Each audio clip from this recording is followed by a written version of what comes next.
Hello, everybody. Um, Today, I'm going to be talking about the best Sucho build. Now, there are two builds that you can run. There's a land build, and then there's this build that I run. This is the one that I've had the most success with. I highly recommend doing this one instead of the land build. I do throw a couple clips in here using the land build, but I would use this more often than not. Um, Essentially, that head bite, I forget what it's called. It's like the bite and claw attack at the same time. It does a decent amount of damage and it stacks, and it does more damage if you've like eaten a fish or something. So that's pretty good. And then claw barrage. If you like look at how the animation is, you can tell how it works. Then hide. You're gonna want to use the blue one. I forget what it does, but it's better for when you're wet. Legs, use the strong legs or burly, whichever one it's called. You take less fracture and you take less knockback. Tail, it's up to you. I prefer tail attack, but I don't really use it all that often. So if you're gonna be like in and out of the water every now and then use lunge.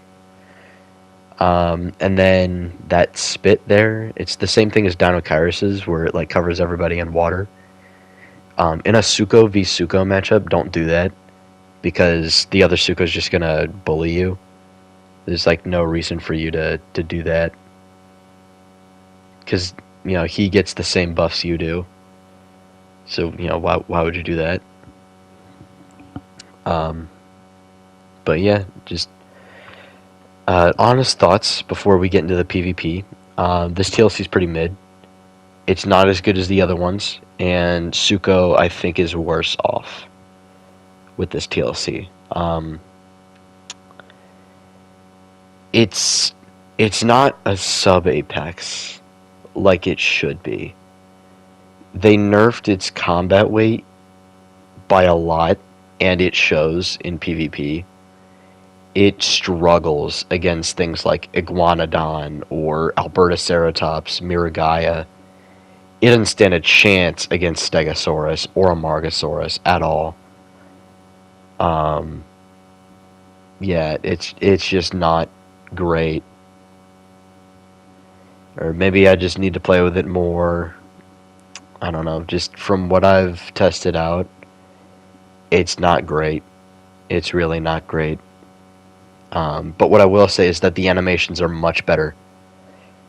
The animations are really, really good. I like the animations now. They're really nice, really, really nice. And I like the water build. The thing that's weird about this is that with Suchomimus, I like its water build better than the land build, which is interesting because I prefer the land build with duck instead of the water build. I don't know. I find that interesting. But anyways, those are my thoughts, and that's the build. And you might be wondering what sub to use. Just whichever one you want. I use the 5% extra damage while wet subspecies because I'm using a water build. But yeah, you're free to use whichever one you want. Stamina recovery is also really good, but that sense there, that gives you better stamina recovery anyways.